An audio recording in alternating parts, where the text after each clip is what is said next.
Hello ka-trade! Welcome po sa TCT Community. Sa video na to ay papaliwanag ko sa inyo kung ano-ano ba yung mga matututunan nyo dito sa one-on-one mentorship program natin. Kung beginner ka pa lang or wala ka pang experience dito sa trading, step by step ituturo ko yan sa inyo from basics to advanced hanggang sa strategy na ginagamit ko.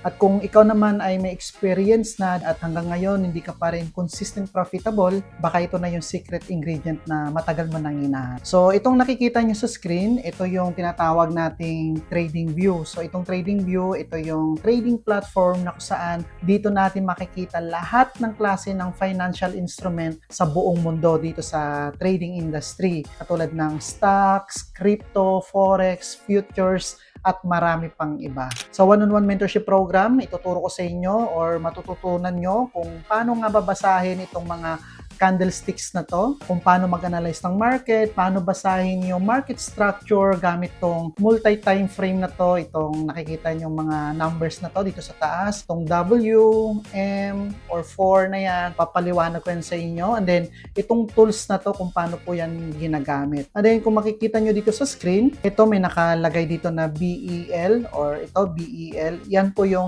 buy entry level ko. So, itong market structure na to, itong setup na to, hindi po basta ako papasok lang sa market para mag-trade. Ginagamitan po natin yan ng skills at tamang market analyzation. So, ngayon, anong oras pa to? Ito, kapag pinoint mo yung mouse mo dyan, makikita mo sa baba, around 10 p.m. nag-place na po ko ng entry. So, dalawang entry po to. So, ngayon, meron po tayong running profit na dito. So, yan po yung matututunan nyo dito sa one-on-one mentorship program. Kung paano nga ba mag-trade ng tama gamit yung A+ system or strategy na ginagamit ko dito sa forex trading. And then dito sa trading view, aside sa pag-analyze ng market, pwede po tayong mag-publish ng ating analysis.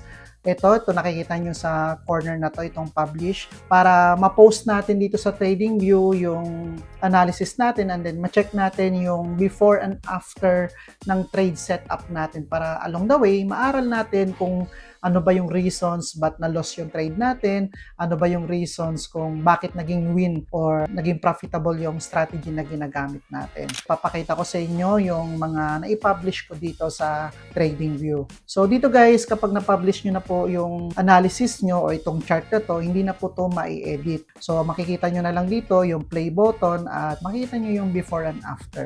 So punta lang tayo dito sa gilid and then click mo lang yung your profile. And then sa your profile na yan, ito po yung mga nakapublish ko.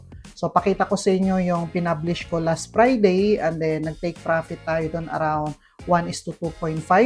And then kaninang or kahapon lang nag-profit na siya. So ito guys, ito yung publish natin, itong portfolio natin. So dito sa baba makikita mo yung mga notes na ilalagay mo para at least mayroon kang mailagay ng mga reasons bakit mo tinake tong setup na to. So katulad nito, all confluences are present, the bias, the setup, the confirmation. So mapapansin nyo guys, dito naglagay ako dito ng pending order. So hindi ako basta-basta pumapasok lang sa market na hindi base or hindi talaga siya naaayon sa A+ system ko or dun sa rule-based strategy na ginagamit ko. So ang ginawa ko, naglagay ako dito ng pending order, inantay kong bumalik yung candlesticks dito sa area na to. And then, pagbalik niya dito, saka na-trigger yung setup ko. So, click ko yung play button kung tumugba ba yung setup natin dun sa analysis natin. So, ayun. Ito guys, bumaba siya dito, saktong-sakto. And then, nagkaroon siya ng profit around. Medyo maliit lang to. Pwede mong screenshot yung video na to or pwede mong i-zoom in at makikita mo dito may nakalagay na 1:3.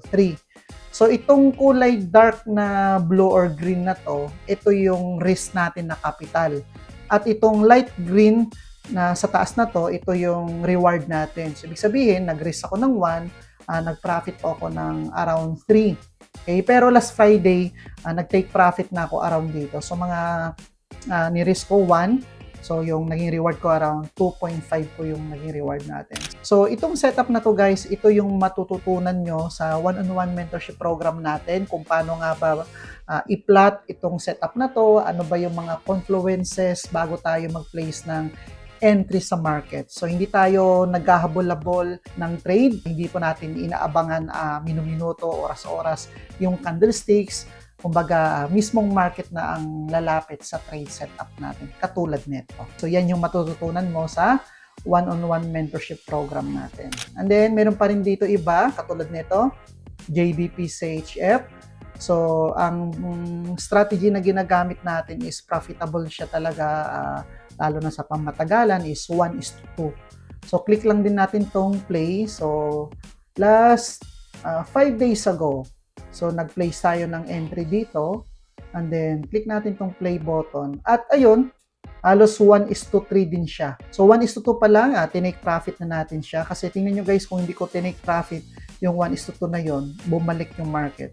Possible na nag-break even lang ako or na-loss pa yung setup natin. So lahat ng yan, ituturo po natin sa one-on-one mentorship program, kung paano magbasa ng market, paano gamitin yung multi-time frame analysis, paano gamitin yung mga tools na yon, and then lalong-lalo na yung risk management, kung paano natin i-apply yon sa trading strategy na ginagamit natin. And then, katulad din nito, JBP CAD. Katulad nito guys, oh. So, nag-entry ako dito, halos 1:2 or 1:3, profit na rin to. Ayan, oh. So, dito pa lang, nag-take profit na tayo kasi Tuesday, nag-entry tayo, and then nag-take profit tayo around Friday. So, over the weekend, pag weekend, madalas nag-out na ako sa market. Kasi kung titingnan mo guys, kung hindi ako nag-out sa market, na-loss pa yung setup natin. So, sayang din. So, 1:2, 1:2.5, enough na yon. Kung 10,000 naman yung risk capital mo, in just a few hours or few days na meron kang 20,000, not bad na rin, di ba? So, ito, JBP AUD, isa rin sa mga favorite na currency pairs ko dito sa forex trading.